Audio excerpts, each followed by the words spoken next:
السلام علیکم ناظرین، میں ہوں سمرا ناز اور HI TV میں آپ کو خوش آمدید کہتے ہیں۔ آج بات کریں گے وطن عزیز میں قوانین کی علم برداری کے بارے میں۔ کس طرح سے یہ قوانین مضبوط سے کمزور تر ہوتے جا رہے ہیں، آئیے اس پر نظر ڈالتے ہیں۔ ناظرین، آج وطن عزیز میں قوانین کی علم برداری کمزور ہونے کی وجہ سے تجاوزات کا جن بے قابو ہو چکا ہے اور ہمارے معاشرے کے تقریباً ہر ادارے کے سر پر ہتھوڑے برسا رہا ہے۔ ایک پائیدار اور مضبوط ریاست کا انحصار ان کے اداروں کی مضبوطی پر ہوتا ہے۔ آپ دنیا کی ان تمام ممالک کی فہرست بنائیں جہاں مسلسل ترقی ہو رہی ہے، ان کا نام تمام ممالک میں اس قدر مشترک نظر آئے گا کہ ان کے ریاستی ادارے مضبوط، فعال اور قابل اعتماد ہیں، جبکہ ہمارے ہاں ہر برائی کی جڑ اور گناہ کا ذمہ دار ریاستی اداروں کو ٹھہرایا جاتا ہے۔ عمومی طور پر ریاست 4 ستونوں پر کھڑی ہوتی ہے، یعنی مقننہ، انتظامیہ، عدلیہ اور صحافت۔ یہ ایک مسلمہ حقیقت ہے کہ دنیا کے کسی بھی ملک میں اس وقت تک عزت اور وقار سے دیکھی جاتی ہے جب تک اس ملک کے ریاستی ادارے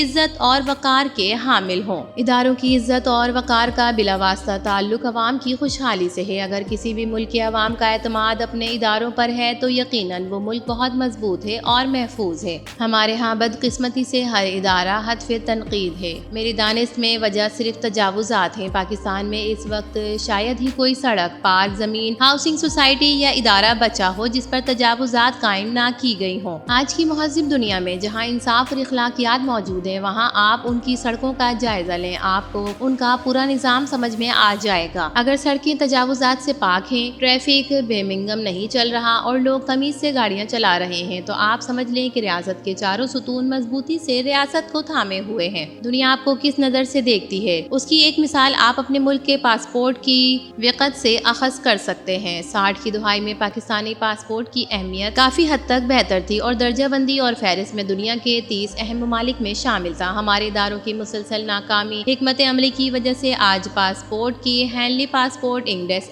HIP عالمی درجہ بندی پر نظر رکھنے والے اداروں کی رپورٹ کے مطابق 106 ممالک کی فہرست میں پاکستان 102ویں نمبر پر براجمہ ہے۔ مقننہ ریاست کا وہ پہلا ستون ہے جس نے ملک کو مضبوطی کے لیے اہم قانون سازی کرنی ہوتی ہے، لیکن آپ ذرا 1947 سے لے کر آج تک بغور جائزہ لیں تو آپ کو ہر منتخب وزیر اعظم دوسرے اداروں کی مداخلت کا رونا روتا ہوا نظر آئے گا۔ تصویر کا دوسرا اور انتہائی مکروہ رخ یہ ہے کہ وہ آج عوام کی اکثریت یہ سمجھتی ہے کہ ہماری اسمبلیاں قانون سازی صرف اشرافیہ کے مفادات کے تحفظ کے لیے کرتی ہیں۔ عدلیہ، جو کہ ریاست کا ایک اہم ستون ہے اور اسے جس انداز سے تنقید کا نشانہ بنایا جاتا ہے، اس کا دوسرے معاشرے میں سوچنا بھی محال ہے۔ اس سے بڑی بدقسمتی اس ملک کی کیا ہوگی کہ آج معزز عدلیہ کے فیصلوں کو معاشرے کا ایک اہم بڑا طبقہ شک کی نگاہ سے دیکھتا ہے۔ جس معاشرے میں بلا تفریق عدل و انصاف ہو رہا ہو، اس معاشرے کو ترقی سے کوئی نہیں روک سکتا۔ جسٹس محمد منیر کے نظریے ضروریات سے لے کر جسٹس قاضی فائز کے نظریے مخالفت برائے مخالفت نے عدلیہ کے وقار کو کافی ٹھیس پہنچائی ہے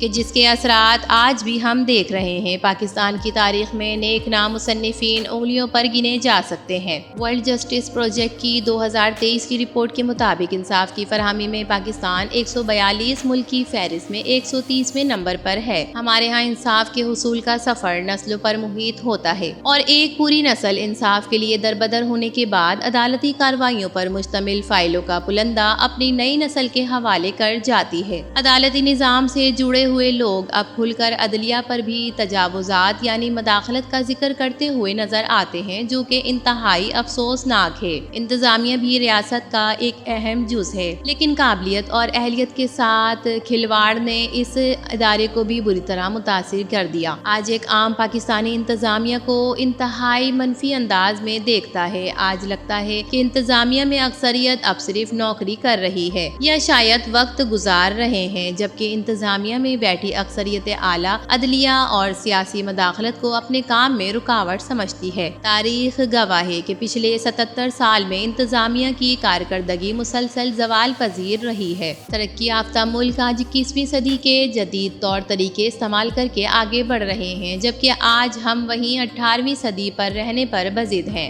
آج کی دنیا میں صحافت کو ریاست کا چوتھا ستون تسلیم کیا جاتا ہے، جس کا کام سماجی، معاشرتی، سیاسی یا قومی سطح پر مسائل کی نشاندہی اور اس کے خلاف آواز اٹھانا ہوتا ہے۔ صحافت نے پاکستان کے قیام تک آج تک بہت اتار چڑھاؤ دیکھے ہیں۔ 80 کی دہائی میں صحافت اور صحافیوں کی مشکلات آج بھی تاریخ کا تاریخی حصہ ہیں۔ پاکستان پر مسلط دہشت گردی کی جنگ میں جس طرح میڈیا نے لوگوں میں شعور پیدا کیا ہے اور رائے عامہ ہموار کی، اس کی مثال نہیں ملتی۔ لیکن جس طرح ریاست کے دوسرے ستونوں میں تجاوزات کی بھرمار ہے، بالکل اسی طرح یہ ادارہ بھی کچھ ایسے نام نہاد صحافیوں اور گھس بیٹیوں سے محفوظ نہیں، جن کا کام صرف شر پھیلانا اور بیرونی اور علاقائی آقاؤں کو خوش کرنا ہے۔ سوشل میڈیا پلیٹ فارم آج ایسی طاقتور میڈیا بن کر سامنے آ رہا ہے کہ جس نے اشرافیہ کی نیندیں حرام کر دی ہیں، لیکن انتہائی افسوس کے ساتھ کہنا پڑتا ہے کہ انتہائی مکاری سے اس میڈیا کے ذریعے ریاست کے چاروں ستونوں کے خلاف بدظن کیا جا رہا ہے۔ آج کی دنیا ہماری عزت صرف اس لیے نہیں کر رہی کیونکہ ریاست کا ہر ستون لڑکھڑا رہا ہے، یا یوں کہیں کہ کوئی بھی ادارہ اپنا کام کرنے کو تیار نہیں۔ آج کے حالات یہ ہو گئے ہیں کہ کوئی بھی عام شخص کسی بھی ریاستی ستون کو قابل فخر نہیں سمجھتا۔ کمپیوٹر سائنس کی فیلڈ میں ایک محاورہ استعمال کیا جاتا ہے کہ گی گو گاربیج ان گاربیج آؤٹ، یعنی اگر ہم کسی سسٹم میں غلط قوائف کا اندراج کریں گے تو لا محالہ ہمیں اس کا غلط نتیجہ ہی ملے گا۔ پاکستان کی 77 سالہ تاریخ میں ہم مسلسل غلط قوائف کا اندراج کیے چلے جا رہے ہیں، جس کے نتائج آج پورا معاشرہ جھیل رہا ہے۔ کسی بھی ریاست کو اپاہج کرنے کے لیے یہ کافی ہوتا ہے کہ آپ اس کے ریاستی اداروں میں تجاوزات یعنی غلط قوائف کے اندراج کو رسی بنا کر اس کا گلا گھونٹ دیں